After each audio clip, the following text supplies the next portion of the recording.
The church is moving on. She's moving on. She's moving on. She's moving on. The church is moving on. She's moving on. She's moving on. The sound of the Holy Spirit are reigning in us. The seeds of our lives are flowing with great tides of prosperity. Welcome to Beyond the Pulpit, a program that seeks to celebrate and highlight various projects undertaken by Christians from the early missionary days. My name is Zuzana Ndlovu and I'm your host. She's moving on. The Lord Himself. Christianity is one of the largest religions in the world, with over 2.4 billion Christians around the world. Zimbabwe is not alien to this religion, with Christian missionaries having arrived in the country from the 14th century and have contributed immensely to various sectors since the 19th century.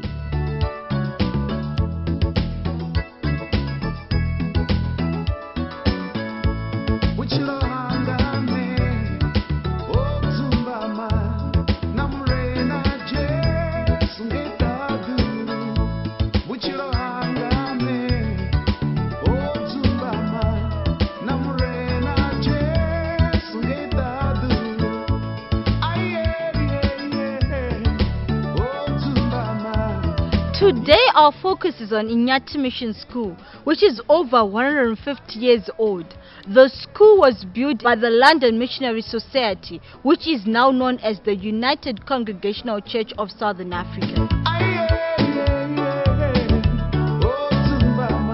We spoke to Reverend Ndayos Kosana, the Synod Secretary of UCCSA Zimbabwe Synod, who will tell us more about the church and Inyati Mission. Inyati Mission, our first mission station, was established in 1859, and that's the first school that provided formal education in the present Zimbabwe.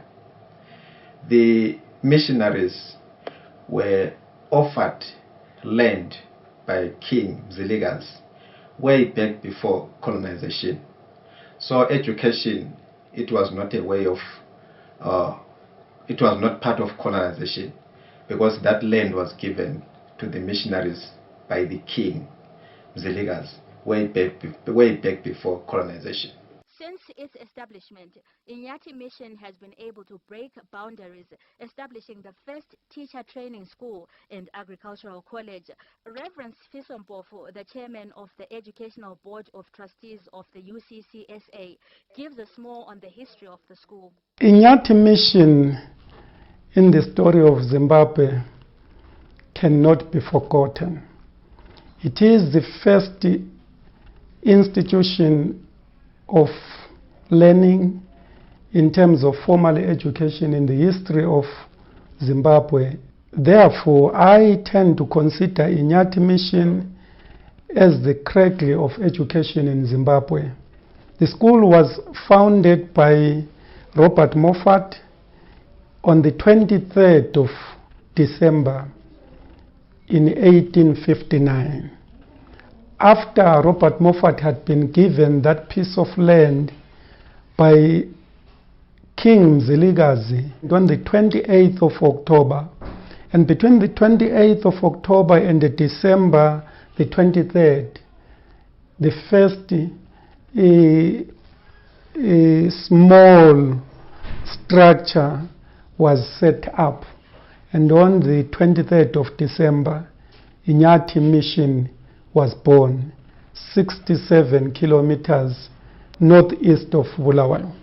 This is the first foundation of the first church set up by the Reverend Moffat in 1859 when he settled here after he had been given Mhlangeni as his residential place. They preached the gospel from this church. Traditionally, one would also want to make it clear that there were 3 schools within that mission center. The first teacher training college in this country was originally set up at Inyati High School. But with the changing circumstances, the school then remained both as a primary school and as a high school. We still run schools, high schools, 3 of them. That is Inyati, Tencent High, Dombotema High. We still run primary schools. We have possessed back our primary schools. We have taken back 7 of them. We also run a preschool at Njube. Most of those children are vulnerable children and orphans. We run that school, that preschool at Njube Center. Inyati Mission, being one of those crucial centers for academic excellence, enrolled students not only from Zimbabwe but also from the whole of the Federation, then the Northern Rhodesia, Southern Rhodesia, and Nyasaland, now Malawi, Northern Rhodesia being Zambia, and then Southern being present-day Zimbabwe. It was a school for all intelligent children across the Federation. Yes, they were taught to pray, but they were also taught to think. And they engaged in dialogue as to what they themselves could do for the countries. It is a fact that at Inyati Mission, there emerged politicians, there emerged scientists, administrators, educationists, medical doctors, and a host of all other professions. There was at Inyati also the first agricultural college in this country in terms of modern ways of farming. So students were also taught agriculture, and students were also taught all the varied skills that were necessary then for the industry. It was also one of the unique contributions to the growth and development of the potential of the black person in terms of empowering him to be able to be innovative, to be able to do things for him or for herself professionally. She's moving on. She's moving on. She's moving on. She's moving on. The chair, she's moving on. She's moving on. Welcome back. In this segment, we get to learn more about other projects being done by the UCCSA in Zimbabwe. We have people who are overseas, former teachers, former students of Inyati, who are also now busy working with us who are still locally here in the country, organizing resources and big support for Inyati. What we have also done is to go back to the Robert Moffat family in Edinburgh, in Scotland, and have said, listen, your great-grandparent was responsible for the first formal institution of education in Zimbabwe. The legacy of Robert Moffat must not die with a high school. Our motto at Inyati reads, when education began, we were there.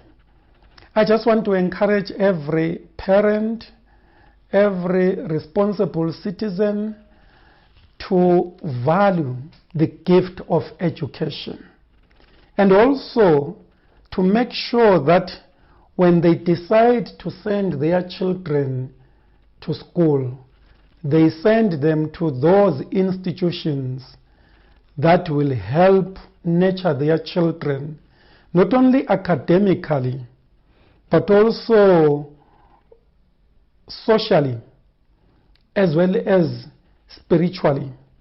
And Inyati is one of those schools that is known for nurturing students to grow to be fully human beings who are also responsible citizens. In parting, this is what Reverend Bofu had to say. The church is a very strong and a good partner of the government in promoting quality life and its abundance from all facets of our human existence, spiritually, mentally, socially, and intellectually.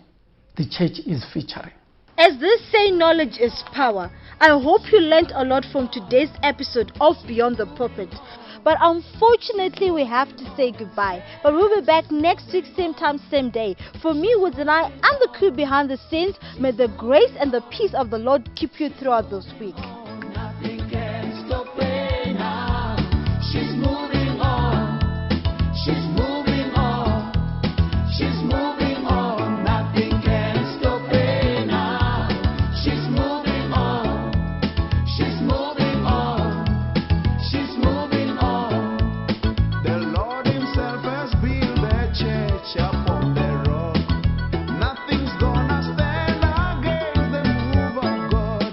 The army of the Lord is marching on and on. The devil is defeated, there's no other way.